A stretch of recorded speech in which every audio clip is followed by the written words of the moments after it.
Hello, everybody. I'm Hannah Jewell, and this is the podcast Building for Peace with Hannah Jewell, where we are discussing healthcare and food sovereignty and our changing systems. Today, I have with me Andersen and Marisa, owners of Matrix Wellness in Boulder, Colorado.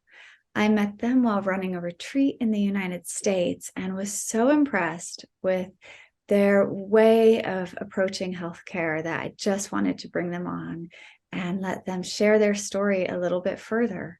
Welcome, Andersen, and welcome, Marisa. Thanks for having us. Yeah, thank you. Let's start a little bit with where you came from. Marisa, would you like to start with, what is your background and your training, and how did you get to the point where you are now? Yeah, sure. So I have been super interested in health and wellness from a really young age. And I grew up in a family where my grandmother gardened my whole life and grew food. And when I was sick, when I was young, my mom would whip out I can't remember what the book is called, Nutritional Remedies for Healing or something like that, this orange book. And so she would give me supplements and home remedies and things like that. And so I always was interested in this, but never wanted to become a doctor. That was never even on my radar. It didn't interest me. And so I started after high school. In high school, I got into sports, specifically sports medicine. And so I thought, well, that kind of puts together these two worlds of, I like being around sports. I wasn't an amazing athlete, so I didn't necessarily want to be an athlete, but I liked being in that world. So I pursued an undergraduate in kinesiology because it was kind of that sports medicine. But when I was in my undergraduate at SF State, I took a class called Human Nature and the Global Perspective, and a naturopath came to talk. And it was like a light bulb moment. I was sitting on the edge of my seat saying, oh my gosh, this is a profession. This is something you can do. And she had written out the 6 principles of naturopathic medicine and the therapeutic order. And I was hooked. And that coupled with that class specifically, I had a huge paradigm shift in that class because it exposed me to a whole different way of thinking about the world, more of a holistic approach of seeing how things are systems. And we don't exist as siloed entities, even within culture. Everything is connected. Food systems are connected to economics, are connected to education, are connected to health. So all of these things. And yeah, that class changed my life. I changed my trajectory and started pursuing an undergraduate that would set me up to go to naturopathic medical school. And in between, I took a year off. I actually lived in the UK for a year, or while I was an undergrad, I lived in the UK for a year. Then after I took a year off, and then went to naturopathic medical school, and it was a 5-year program. I love nutrition. I've been passionate about nutrition the whole time, so I added nutrition masters. We learned quite a bit of nutrition in the naturopathic program, but it took it a step further, and there was quite a bit that was actually in the kitchen, which was really awesome. It was unique about that program, where we weren't just learning about food, we were learning about how to prepare food and how to teach about preparing food and things like that. And then I've been passionate about cancer care and oncology from the get-go, from early, even when I was an undergrad, and I knew that that was the direction I wanted to go with everything. So I tailored a lot of my extracurricular education towards oncology. And then when I graduated, I did a 2-year residency in naturopathic oncology, and then recently got board certified in that.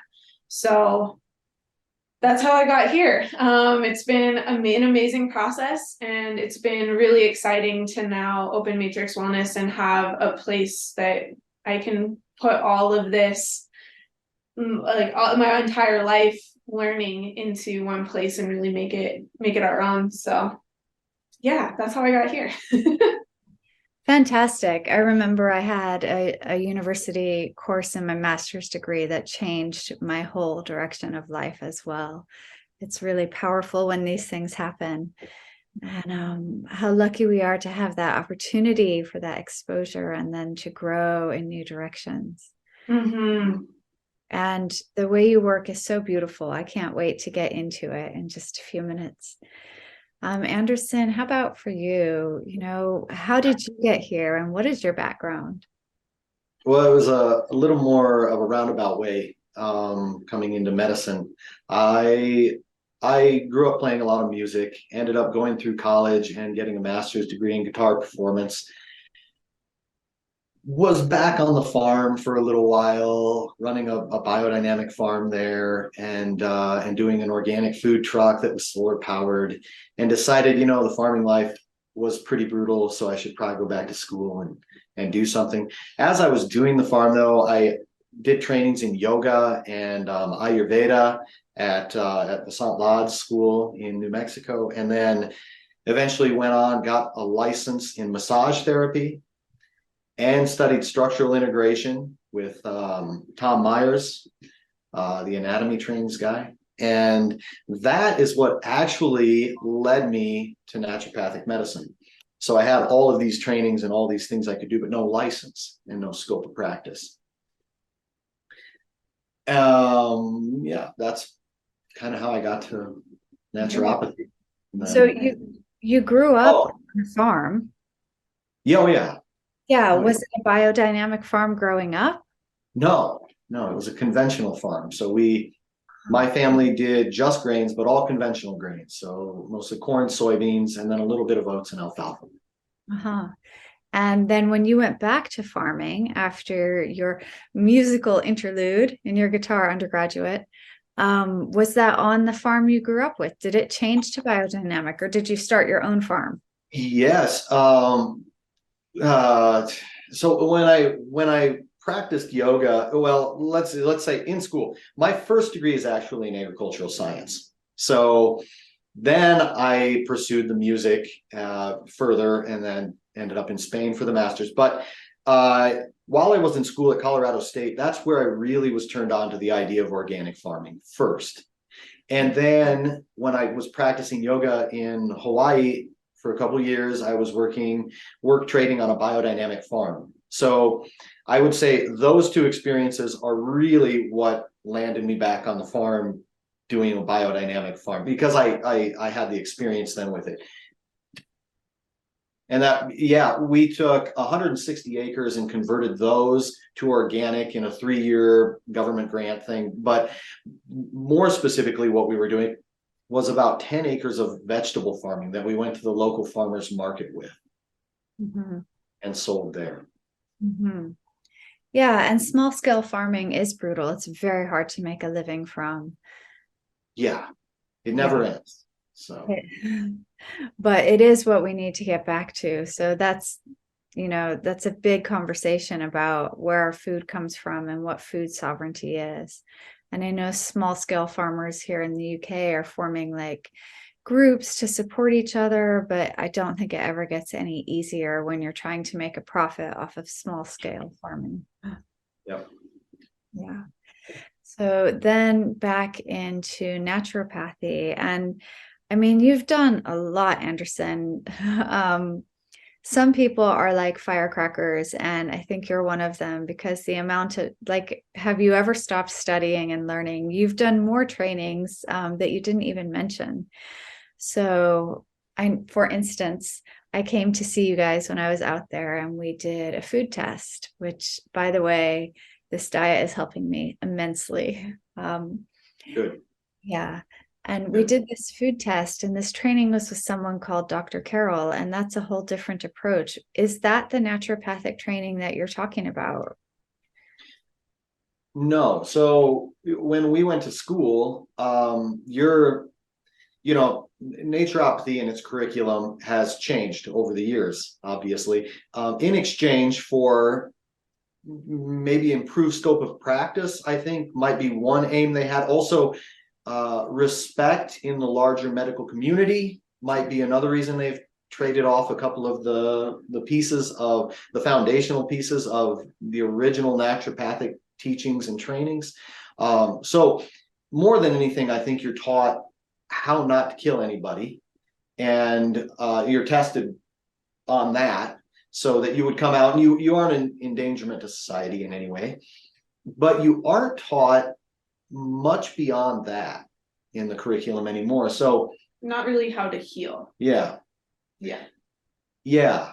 And in that, to just explain real quick, there's really just a difference in philosophy and medicine. And if we talk about medicine, it is, do we look at a person in their symptom picture as being an effort of the body to restore balance to that system, or do we look at those symptoms as being part of a disease process? And so depending on which way you look at that determines the type of intervention that you're going to give someone.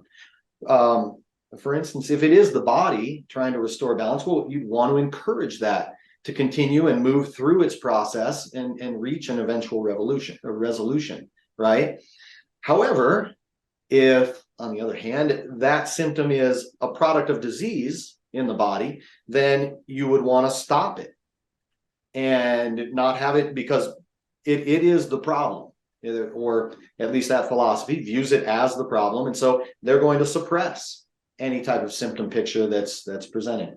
And I think naturopathic medicine originally was based on that idea that the body, has an innate wisdom, and it's naturally always moving back towards a state of health or balance.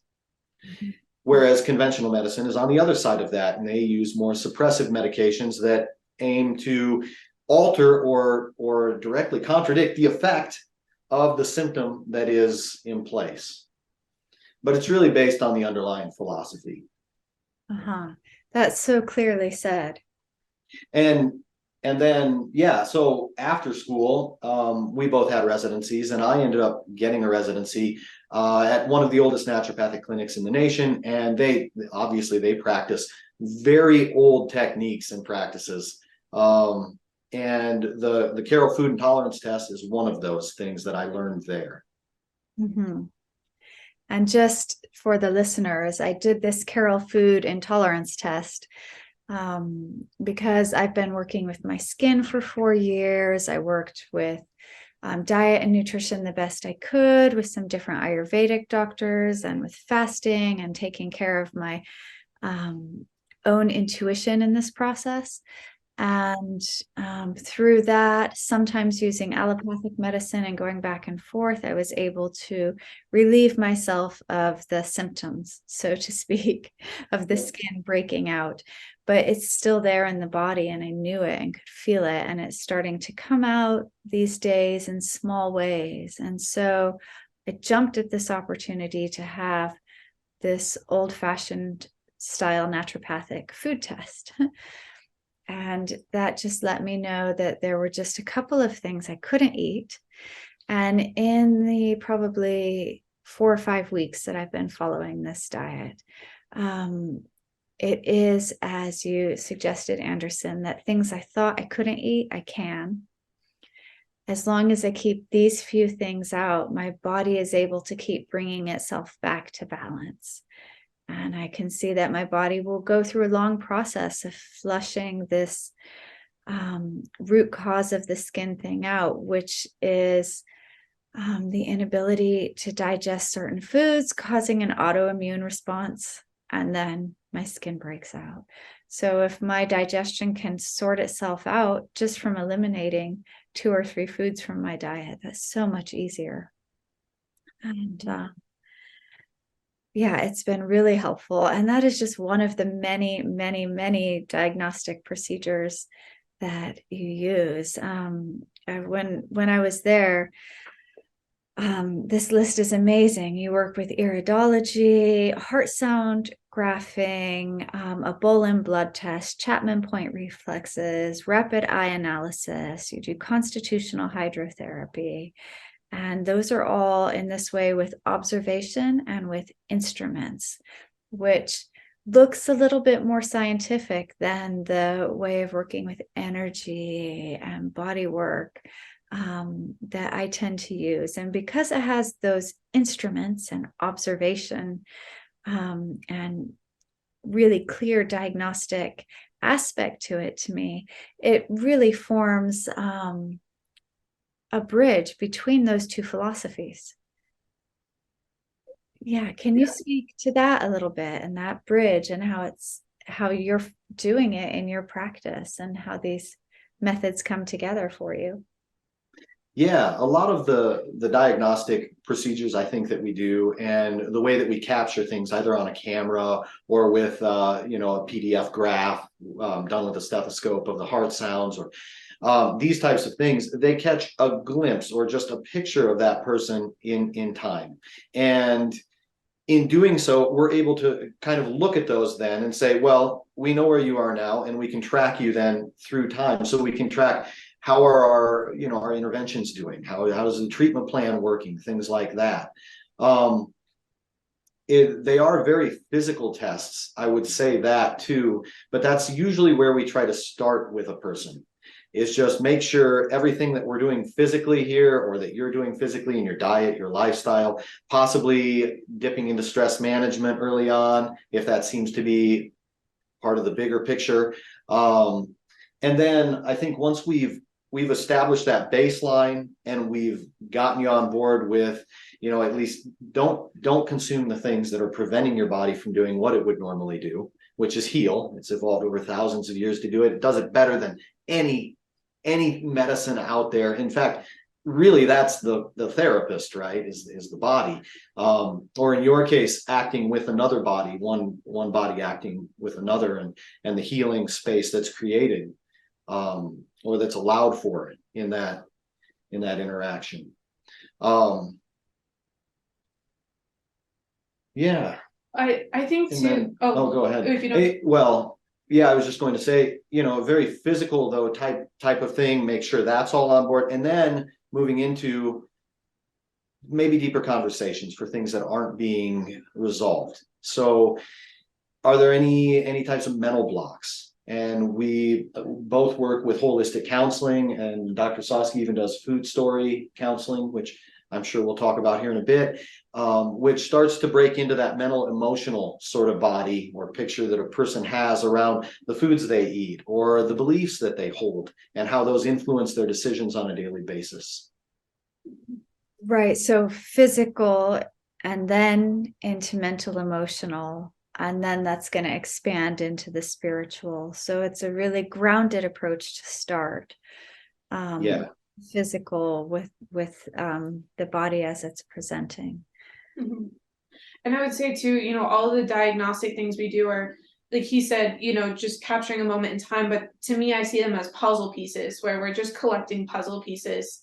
And, again, some of those puzzle pieces are physical, some of them are mental, emotional, some of them are spiritual. And also, I would say it isn't to say that we expect or even hope that somebody only works with us. We're just, there's only so much training one can do and integrate it all into one office visit too. So I always love when people have, are going and getting energy work or even other physical work. It's all part of the healing process. We just, again, even healing, there's puzzle pieces to it, and so we're just bringing some puzzle pieces, but that tend to be more, I would say more what we do is on the physical, mental, emotional, versus I don't often get too deep into spiritual with people, not because I don't think it's important, but just I think there's other people who probably are better trained to do that with people. But yeah, so that's just to say, it's all building the puzzle. That's how I see it. Yeah.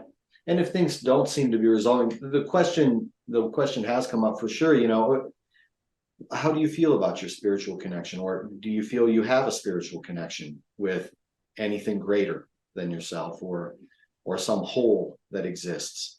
So I think we end up there, but usually only if we don't see improvement along the way. Because then we know that, well, there's some other body that's not really jiving with the rest of you right now, and it's preventing everything else from improving, is what it looks like. Yeah. In my own work, I see this, that sometimes there needs to be a shift on a soul level, a really deep karmic cleansing and a shift deep in the soul that then allows a condition such as arthritis that seems very physical But it allows it to shift when some of the other things aren't helping. Mm-hmm. Yeah, and that can be the case. But it's not always the case. For example, if someone is dealing with like a really big parasite or something, which I once had to deal with, going and doing a deep meditative inquiry and spiritual work around that is not really the approach that's going to deal with it. And a physical approach was much more appropriate. I think the beauty of medicine is understanding, when is appropriate to use which modality and which tools, because it's exactly that. I think they all have their time and their place. So yeah, definitely. Yeah. Yeah. And I see the future of healthcare myself, ideally, as you mentioned, Marisa, that we'll be working in teams. Mm-hmm. This idea that one specialist can resolve something is just a little bit old-fashioned, because we live in a complex world with a mix of DNAs from all over the world and a mix of pollutants and aggravators and different life stresses. And so really, because of where we're at socially and culturally, the only thing that can work is teams moving forward. I think to actually address the big chronic issues, heart failure, obesity, depression, that, these are so widespread. They need. Yeah, agree 100%. Yeah. Yeah. So tell me a little bit, Marisa, about how this work with oncology led into the mental health aspect of what you do. And are oncology clients mostly of what you're seeing at the moment, or is there a lot of people who can benefit from the way you're approaching mental health in your practice?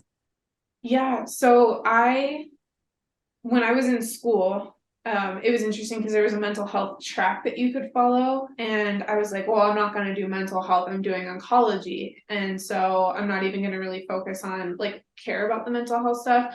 Yeah, we had we had a psych class, and, obviously I'm a human being and I have empathy. So I understand, I bring that to the table. I brought that to the table regardless. But in terms of deep diving into mental health and counseling, I was like, oh, I'm not going to do that. I'm going to focus on oncology. And then when I got into practice, I realized it's all mental health. And also, if I really wanted to help people heal on all levels, I had to go there. And so I started really working on developing skills in that. And I would say what I do is a form of counseling. I don't call it therapy because I'm not a therapist. I'm not trained in that. I've collected all of these different skills and different trainings, holistic counseling skills, trainings I do online, or, even things I see on social media that help me learn how to better communicate with people and how to open them up. And then I would say I've had feedback from patients that the way that I go about counseling is very different than therapy. And they've had some really big breakthroughs by working with me, which I'm not trying to say to toot my own horn, but just to say that what I do is a little bit different, in that I don't just sit there and listen to people talk for an hour and maybe give them a couple of skills. Sometimes I even stop them from talking and interject a question. And that's kind of the basis of holistic counseling and food story coaching, which is you're really trying to help the person come to the realizations themselves. If you give them the realization, it's not as powerful. And sometimes they don't even quite listen. They don't even quite hear it. And so it's quite just introducing questions to get them to explore their own mental health and emotional health. And so I think everyone would benefit from that, not just my oncology patients. And I definitely do have some patients who come to me with that are not, don't have cancer. I tend to attract very complex patients, I would say. So, other practitioners haven't helped them, or they have multiple diagnoses and things going on. And it always keeps me on my toes because I am always trying to learn and figure out what to do better with those. But it has also humbled me in that sometimes it reminds me that even small wins can be big wins. I don't have to heal somebody all in 3 sessions. It takes, healing is a process. And Sorry, that was kind of a tangent thought, but yeah, that's been my exploration with mental health, and it's been really beautiful. And it's also challenged me to do the work myself, which has been really powerful for me. Which was part of the reason that we got introduced, led me to the retreat, that you were leading, which is just continuing to do the self work in the mental health, emotional, and spiritual arena, so that I can better hold space for other people doing it. And I think that's really important. So yeah, that's been my exploration with that. So, because mental health is like a big topic, and the way of addressing it from a conventional philosophy, as Andersen has put it, would be to just suppress the symptoms and teach them how to get on with life. Give them social prescribing is happening in the UK to make sure they interact with people, and give them cognitive behavioral therapy and loads of medication. So don't feel anything, and let's make sure that you actually talk to people, and now you should be fine. But mental health actually is complex. It's going to mix with all of the other things, whether it's oncology or pregnancy and birth or any other big change in the body systems that someone is dealing with. So give us an example of how mental health is approached. Like, what kind of questions would you ask? What is the type of breakthrough that would happen? And the outcome, other than, okay, I don't feel anything, but I can at least do my grocery shopping. What's a better outcome that you're seeing for your clients? Yeah, great question. So Really just the opposite of don't feel anything. yeah, it's really the opposite. I was just gonna say that it's really helping people feel and process their emotions, but in a constructive way. Because in our culture, emotions are not, there's no good modeling of how to deal with your emotions. There's a really incredible book called The Language of Emotions by Carla McLaren. And she talks about, so I'm going to use kind of her examples where, we're taught in our culture that there are good emotions and there are bad emotions. Good emotions are being happy, but you also don't want to be too happy, because then people think you're nuts, or, sadness is okay under specific parameters for a specific amount of time. It's like, if somebody dies, you can be sad about it, but don't be sad for many years. There's kind of a socially accepted time that you can grieve. Things like anger is bad, right? It's like the kid who gets angry and throws a tantrum in class when you're just a child, they get sent out of the classroom and made an example of. So you learn, oh, okay, that's bad. Don't express anger because I'll get in trouble. Or fear. Where anger may more mean, or are you going to go into I'm going to go into that. Yeah, okay. Yeah. And fear just isn't kind of just touching on 4 major emotions. She goes into more in the book, but fear, if you express fear, that's seen as weakness. And so you learn not to express fear. And so over time, when we don't express these things, we internalize that, and we suppress it within ourselves. And this was something I got exposed to when I was an undergraduate, Emotional Intelligence by, I think, Daniel Goldman. And I recognized even at that time that I wasn't allowing myself to experience sadness, because I was like, oh, that's a bad emotion, I'm just going to suppress that. And there's this whole aspect of myself that I wasn't integrating. But again, in this language of emotions, which Dr. Andersen was going into, which is, there's so much to learn from these emotions, which is anger manifests when our boundaries are crossed. And so anger is how we learn how to set boundaries, or even what our boundaries are if we're not conscious of them. And so boundary work is really important. Fear is our ability to focus. It's, if we're needing to run from an animal, we need to be aware of our surroundings. And so the gift is focus. Or if we have a deadline. Yeah. Yes. In our more modern day, yeah. Focus. Not running for too many animals nowadays. No. Sadness, the gift is relaxation. Because when we're sad, we kind of surrender. to what is going on. And so there's all these benefits. It's the body cueing you as to what it is that you're experiencing inside. And in our culture, we've been, led again to suppress those types of things because they're socially unacceptable to express. But so a lot of the work I do is and I see this a lot with people with complex trauma growing up from childhood, is that they have become so dissociated from their emotions as a survival mechanism, because people who go through childhood trauma tend to not feel safe to express their emotions, so they learn not to. Not only is it not modeled in society, but it no longer is safe to do that, and so they become very out of touch. So it's learning how to get back in touch with your emotions within a safe container. And so, and the opposite, like you said, instead of suppressing your feelings, it's how do we learn how to feel our feelings in a way that doesn't overtake us, but we can actually work with them and learn from them. Yeah, and where you feel those feelings in you and how that is to you. And if you experience that in other areas of your life, that same type of feeling or that same type of emotion or that, yeah. So the questioning sort of follows that line. It is a, what is that? What does that feel like? Yeah, what does that feel like? Where does that come from? Or where do you feel that? Yeah. What comes up for you, even when we talk about these things? It's kind of almost like a meta conversation of not just talking about, let's say, a traumatic event, but talking about how do you feel talking about that, and so the line of questioning again is to get them there. And a big piece of what I work with is, I like to call it narratives. So what story now did you learn from that experience that you've integrated into your life? And then does that story serve you anymore? And sometimes the answer is yes, or sometimes these stories are so complex that there's a piece that serves us and there's a piece that doesn't. I think a really good example, or an example, maybe not a really good example, but an example is,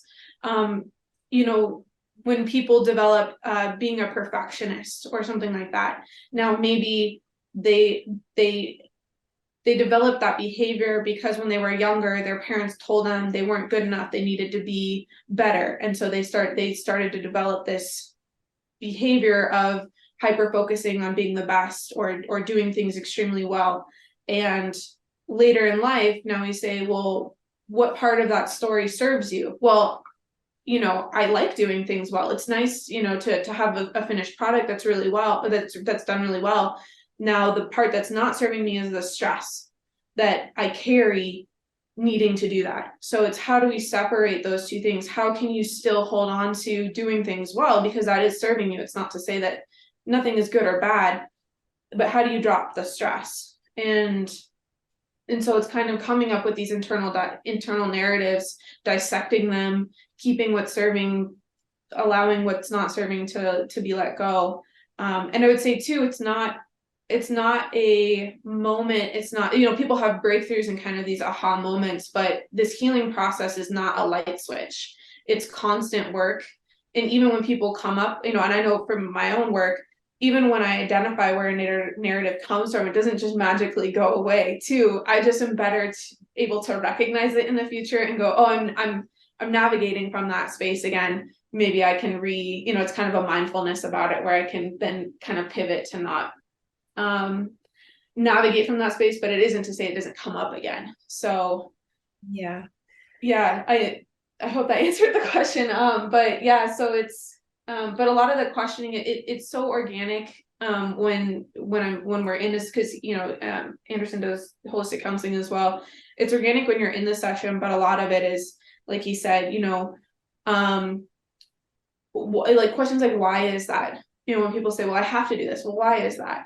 Yeah, or how does it make you feel when you don't do that? Mm-hmm.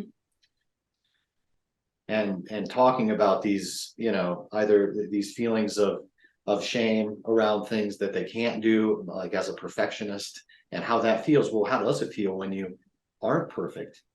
What is that? And you keep going deeper, and literally the patient is the one guiding the whole, or at least allowing you to go there.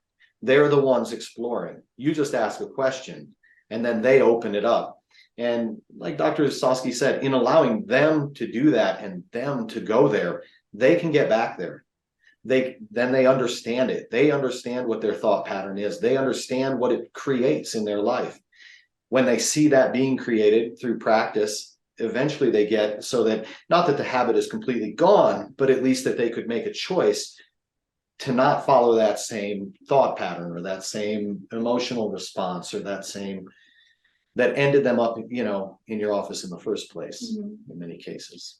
And just one more thing to add is people are so complex. We are, as humans, we're so complex, and there's always layers too. So it's like, again, that's why I say it's not a moment, it's a process where we're just peeling back layers, and very rarely are people healed in one session because of that, where we'll peel off one huge layer and that's great, then they'll go off into the world and then they come back and they're like, well, this new thing came up, and it's like, great, let's work on that. Because it's another thing that manifests, or the other thing was kind of taking over at that time, so it's a really beautiful process to work through that. And that's kind of the whole approach that we take is we pick the low-hanging fruit first. We work with the physical body and we make sure, okay, it's not that. What is it? And so we can keep just kind of working deeper and deeper and deeper with an individual until we get to where they're happy with their existence, where they're living a life worth living. And I would say too, just one more thing to add is, in terms of my approach to mental health, the physical aspect is still super important, because so many of our neurotransmitters are created in our gut from our gut microbiome. And so if people, that's always an aspect of what I'm working on, because it's kind of, again, all these puzzle pieces where, yes, I want to do the counseling piece to talk about narratives and behavior patterns and how do we process emotions. But if your gut is destroyed and you're not making serotonin and dopamine, that's still going to be another issue. So we have to do both of those things. It's not an either or even which do you do first. It's doing both of those at the same time, so that we're healing the physical body and the mental emotional body at the same time. So and so this brings us, like, we have all these diagnostic tools. We start working physically with diet. There's lots of herbs and other things that you can recommend for people.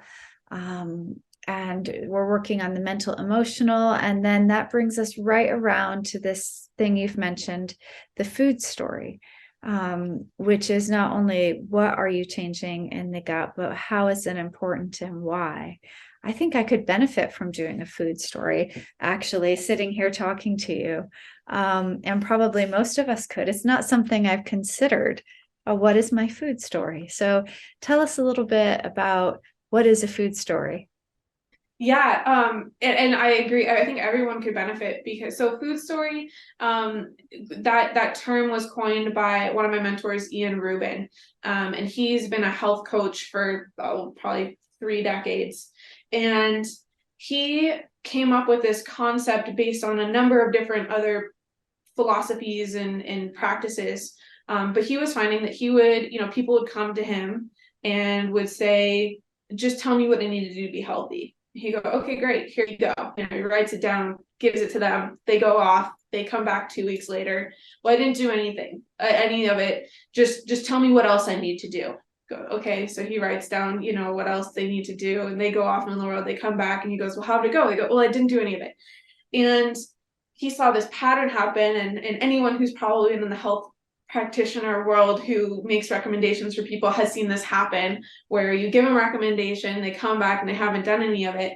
And he noticed this pattern, and he said, well, there's got to be something else, right? Because people know, and especially now with the internet, people have read what it takes to be healthy. This, not everybody, but a lot of people, they know the what.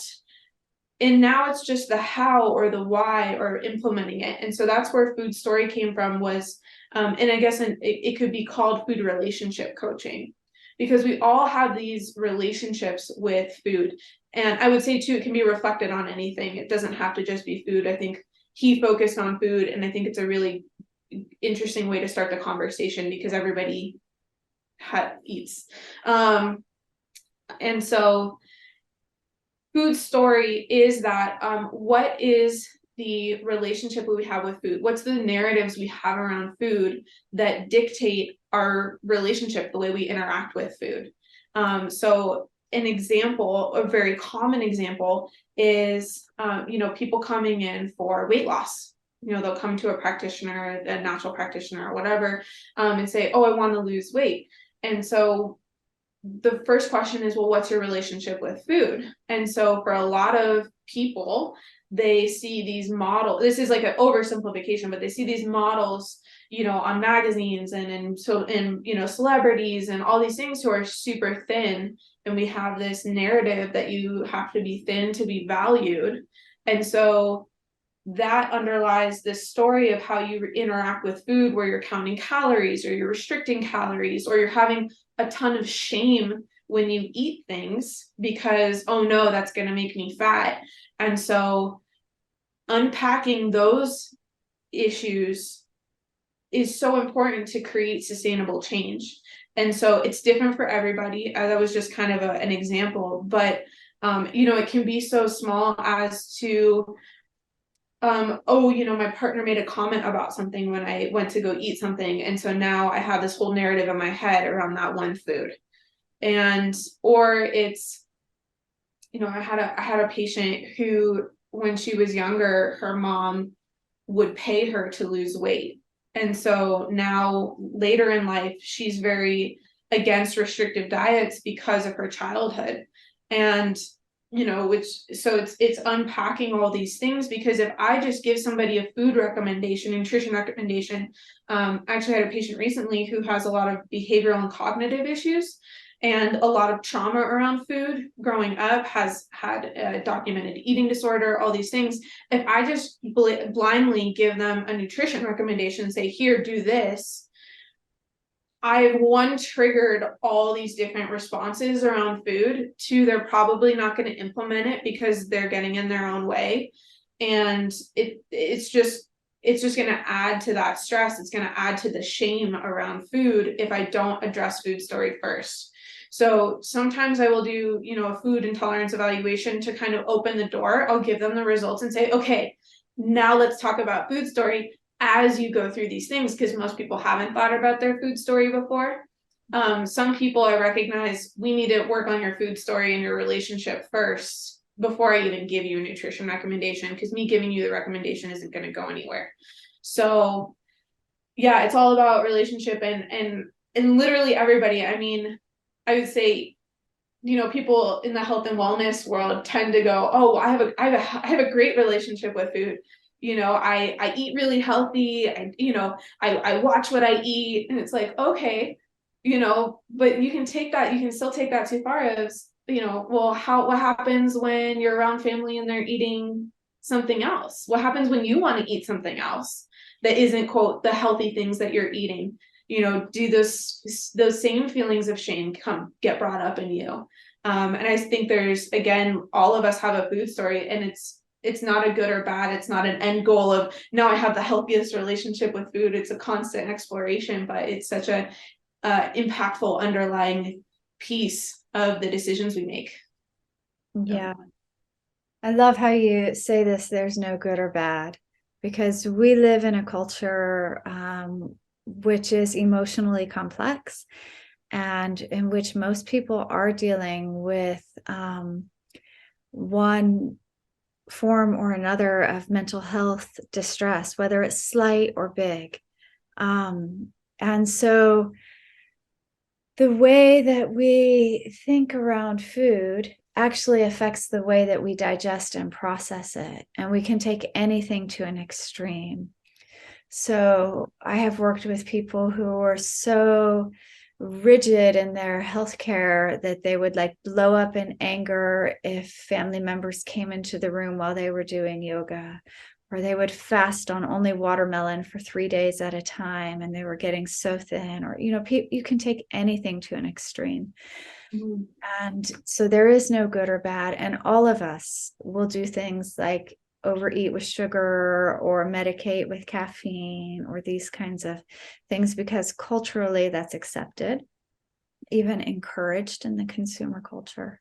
And getting into our why and how may be the only way that we can shift out of it individually and then collectively. I think about this a lot. How do we shift out of consumerism? Because it's so pervasive and right into the food area too. So I'm going to sit with this food story and work on it a bit myself. Yeah, I would say for you or anybody listening, I think the most basic, and this is kind of when I jump into it with people, what I do them first is just give them that vague, what is your food story? And I think it's helpful for people who like to journal to write it out, and think, the follow-up question is, where did that come from? Where did your food story come from? And can you identify times in your life or instances in your life where maybe you adopted a narrative around food? So yeah, it's just to kind of give that journal prompt.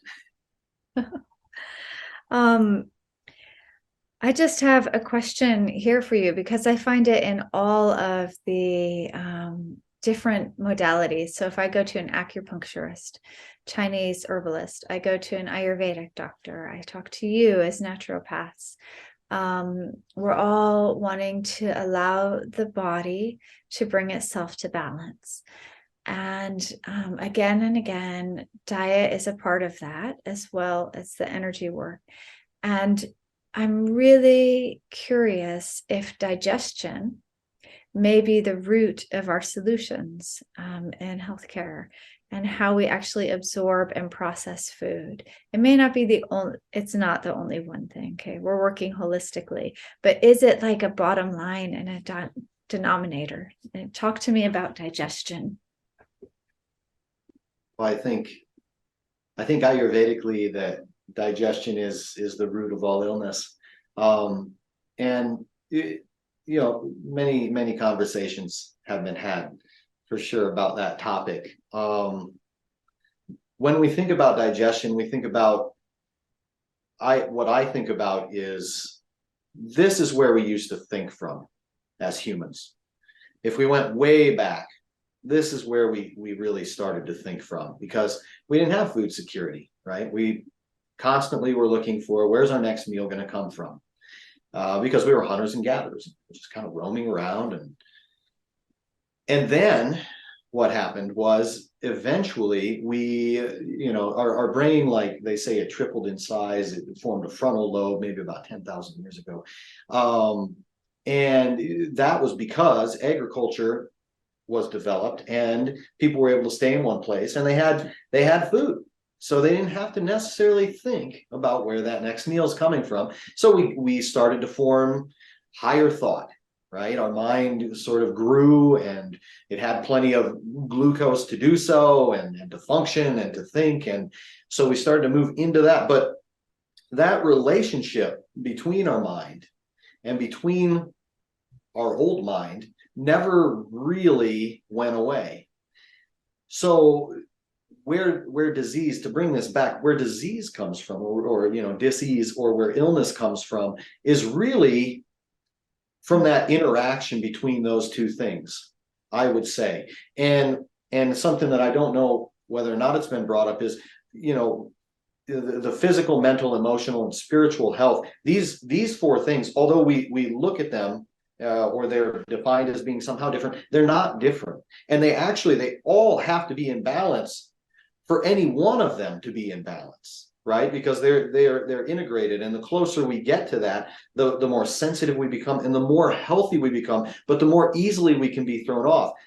And at the same time, the more aware of where it is we're being thrown off as we move towards that. So we can say that disease physically begins in the gut, but it isn't distinct from any of the other three bodies that we have, the mental, emotional, or spiritual.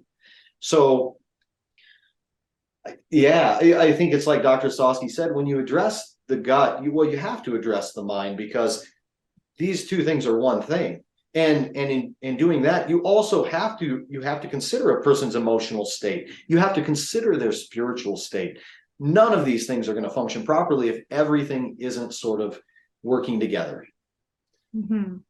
And this is making me think of another aspect of this I hadn't thought about in this way until you said this, which is, again, we have more neural connections in our gut than in our brain. And so maybe it's even that aspect of, and they say our gut feeling, right, is really our intuition is in our gut because of this, because of these neural connections, which is the physical manifestation of kind of picking up. And we could get even deeper into how we pick up on energy fields and how we feel that in ourselves, how we kind of somaticize even the energy that we experience, which a lot of it happens in our gut. It's why you get a gut sense before something happens, is because you're sensing the energetic pattern or vibration that's about to take place, and you feel it physically.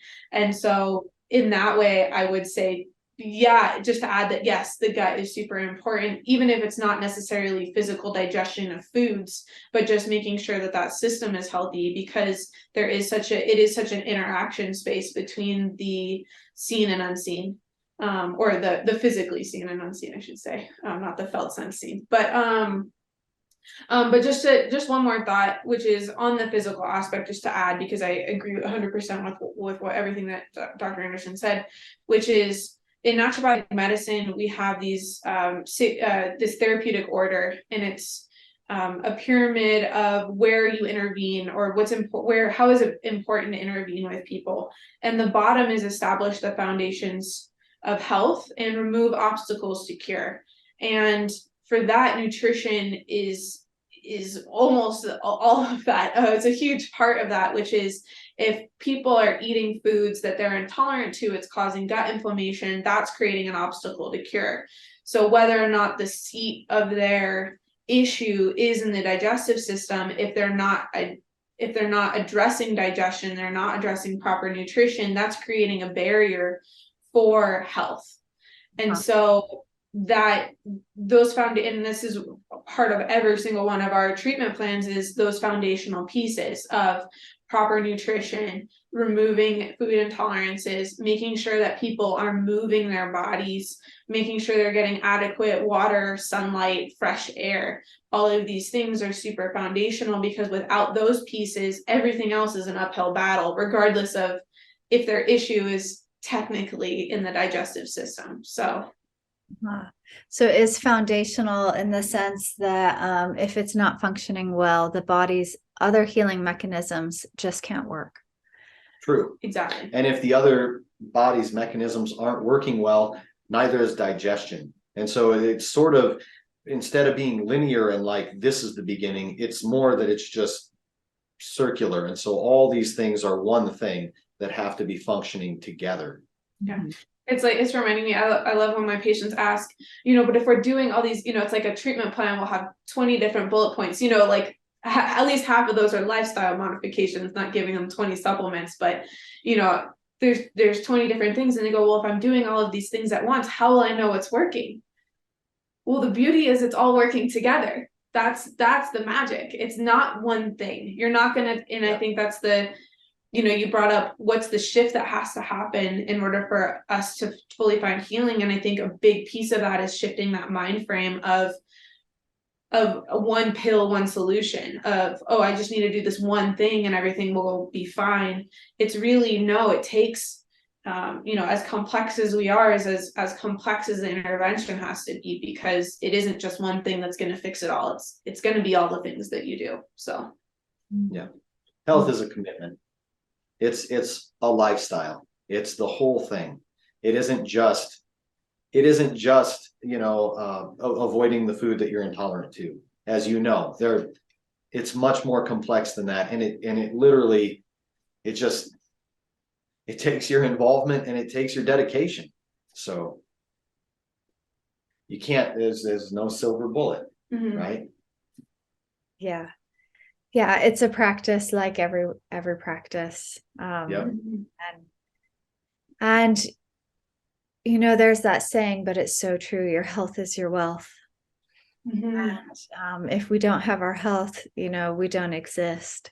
The body is the foundation of our existence here on this planet. So actually that commitment needs to be number one.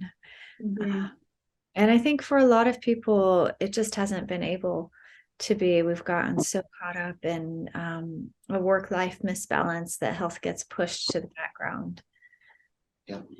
And I think too, and this is again kind of tying in that mental health piece of what I work with people on narratives, is that for a lot of people, especially women, we're also taught to put other people's health and well-being above our own. And so we don't take care of ourselves because we're taking care of everybody else. And so I think that becomes an important part of the conversation too, of reminding people, remember, put your oxygen mask on before you put on the person next to you. You still have to take care of yourself. But again, so it's just like another narrative to change. Well, there are so many directions we could go deeper in. As you said, like, how do we sense? How do we feel? What are those communication systems? I work with a lot of that in my own healing practices, and I would love to talk more. But there is one area that I really want to draw out in this podcast, and that is to get your perspective on the evolution of healthcare, because we've chatted about how a lot of the systems that are needed for us to be in optimal health have been around, some for centuries and centuries. We had a big flowering at the last turn of the century. Not this one into the 2000s and above, but the other one into the 1900s. And life is continually changing, and what's needed going forward. That kind of big picture perspective is also not a part of the conventional philosophy, so to speak. It's also a shift in mindset to holistic medicine, is looking at that bigger picture perspective. So I'd love to hear some of your thoughts and comments on that. Well, yeah, I guess medicine, for thousands of years had been a conglomeration of things. And for sure, the two main philosophies have existed since probably the beginning of recorded history. There have been debates on this, and the Hippocratic corpus, even well before that, in the Smith and Evers papyrus, which were like 1500 BC. But then, the Hippocratic corpus around the turn of BC to AD. And I think, everyone had been doing their thing. Everyone had essentially been doing their thing. And traditional medicines were fairly respected, and allopathic medicine maybe in the 19th century was not as respected during that time. And they realizing this and realizing the number of doctors they had, they sort of formed the AMA, the American Medical. This is what happened in the United States anyways. They formed the American Medical Association, and it had two goals. It had, improve the societal appreciation or the respect for their practitioners, and also to discredit all other types of practitioners, right? And kind of get rid of them, or call them quacks. And that's where the word came from. And with a lot of help from the Rockefeller Institute, Rockefeller himself, and Carnegie, being very business tycoon minded individuals. And that was sort of the way that capitalism was moving at that time. And they created a business model out of it. And they had something that you could patent, these pharmaceutical drugs that they had that were, either synthetically produced or derived from petroleum products, or maybe just toxins altogether, like arsenic, lead, and mercury. And they came up with special preparations they could patent, they could make money off of. It was a great business model. And also, no one got better. So you kind of locked people into this business model that you were creating. And that is sort of where that came from, I think. And the whole drive of society sort of is that way too. You see it in agriculture just the same, the patenting of genetic traits that they've added to crops so that they would be resistant to maybe certain herbicides that they're applying, or that they would carry other traits, be tolerant to maybe drought or to any number of things in the environment, so that you can grow these crops in places they wouldn't normally grow. And so the aim of it, though, is that same aim. It's really just a business model to make money, to own something that others would need, right? And to lock them into that model in some way. So, I mean, what I see, so that's kind of like the history of how we got here. And what I see, at least in healthcare, is a slow breakdown of that as people realize they're not getting better, and that people are just getting sick and sick, more sick and sick. And I don't think it's coming from the medical industry. The medical industry isn't realizing that this is happening, because they're just coming up with, okay, well then what's the next medication? What's the next thing that we can do? What's the next, therapy? Even though, again, they're coming from that philosophical difference of suppression. So, and that's, I mean, allopathic medicine is a term coined by Samuel Hahnemann, which meant essentially treating disease by making the disease different, which is, you don't actually get rid of the disease, acting in opposition, acting in opposition, but it doesn't actually get rid of the symptoms, it changes them. And that's what all the side effects of medication are not that you're healing the disease, you're just changing it to make it different, or moving it. Yeah. Thank you. And so, I think people, like the people are realizing slowly that model isn't working, because they're seeking, more and more people are seeking alternative medicine and traditional medicines as solutions, because they recognize this, I'm not getting better.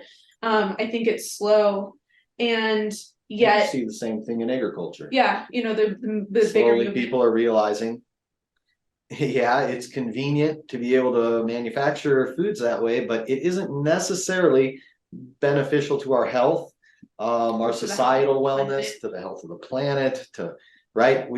It's obvious that it isn't good. So, but just to say, kind of the big picture is that these two philosophies will always exist, because they have always existed. Like he was saying, Ebers and Smith Papyrus, 1500 BC, and probably before that was just the first time people started writing things down. So I think these philosophical differences will still be there, and will always be there, and there will always be people in different camps on that thought process. It's just what's dominating society, and what's the access to people who are from these different philosophies. So like you were saying, at the turn of the century, 1800s to 1900s, there was a huge boom in all these practitioners, kind of when chiropractic, blew up, and naturopathy also blew up around that time. But then we had this huge wash that he talked about of, one paradigm taking over and kind of, just lobbying power and a lot of money, and kind of taking over the cultural narrative. Now we may see that cultural narrative now switch, or at least have people have greater access to, not just conventional thought or kind of the suppression model thought. But that is to say, big picture, neither of those are going anywhere. It's not like, I don't think that we can maybe hope that the suppression model will go away, but it won't, because again, based on history, these two things have existed for a long period of time, or since the start of recorded history. But my hope, and what I see happening based on people realizing that one model isn't the only answer, is that we at least have greater respect for both of them. And this kind of full circle to something that we talked about earlier, which is recognizing the place of both of them, because it's not an either or. You need suppressive medicine in life or death situations. They call it heroic medicine, because it really came about in wartime with antibiotics and and heroic surgeries. Sometimes those things, when they're in a life or death situation, are necessary. Yet when we're treating chronic disease, it's shown that model doesn't work at all. In fact, it probably makes things worse. And so again, it's not an either or, but how do we come to a mutual respect for both of them and the role they play and when's appropriate to implement them. And so I'm hoping that as more people realize that the current medical model isn't solving all the problems, that there will be a greater respect for everyone. Mm-hmm. Mm-hmm. Yeah, that's so well put. And some of those practices that flowered at the turn of the last century, naturopathy, somatic practices, all sorts of dietary practices, energy work, and cleansing systems and systems for how we produce food, those are coming back again. And sometimes people think they're new. And so just for us to realize that actually we have everything we need, and it is about the shifts we're making inside of ourselves and our choices and how we're forming teams to address where we're at now. I see two things moving forward in time. And I see that one is a deeper flowering of these things we've had already and are beginning to use, as you said, more respect for them, and the flowering of new levels of them, like sound healing, dream healing, crystal therapy, which seem really a little bit woo-woo right now, but do have scientific and physiological bases. We'll see those begin to flower as well. And then the other thing is that we live in this planet, which, each one of us needs to take personal responsibility for, that may not be able to produce food in a conventional way for many generations, and may not have clean water for many generations unless we make these shifts inside. So in a way, we've made our own bed, and the only way out of it is to change the bed sheets and have a good look, the structure of the bed. Yeah. And I think, this really again comes down to the philosophical differences that we've been talking about the whole time, which is, like you mentioned, that it applies to agriculture, it applies to everything. It's that we have to learn how to work with the systems that exist to support them and not suppress them, because it's all of the suppressive things working that with the natural systems. Working with the natural systems. Thank you. All of the things that we have done to create suppression or to work against nature, work against pests, work against soil depletion that we've created, it has not gotten us very far, at least in terms of sustainability. So I'm just agreeing with you and adding another thought, but yeah. So one big shift into sustainability, which I don't feel is highlighted enough, which is what you are doing, is how do we shift the ecosystem of our individual body and the ecosystem of our mental, spiritual, emotional body along with that. It's crucial. Is there anything else you want to share, add, reflect on in this moment? Like if there were one burning thing that you really needed to say today before we finish, what is it? I think what I have is just more of a reiteration of things that we've been saying throughout the whole time here, which is, and you just said it, but I might just put it in different words, but it's not novel for what we've been talking about, which is a big part of this re-envisioning the world is taking personal responsibility for yourself and your health, and making that commitment the same way that if you're going to commit to taking care of the planet, you are a part of the planet, and there isn't this either or siloed aspect of our health. And it's interesting because I see that a lot in wellness practitioners, where they're really invested in one aspect of wellness, but then their diet is, I don't want to put good or bad on it, a mess, or it's, they're really invested in farming, but again, they don't take care of themselves, or they're really into health and wellness, but they're not really invested in the cultural health, and and I see this in the naturopathic world, where they're very invested in health, really good at healing people, but then they have social beliefs, racist, misogynist beliefs that don't help heal the culture at large. And so I think it's really, for anyone involved in wanting to change the world, it's how do we change the world in all aspects, our personal, our cultural, and our environmental, everything, because it's all integrated. Thank you for that.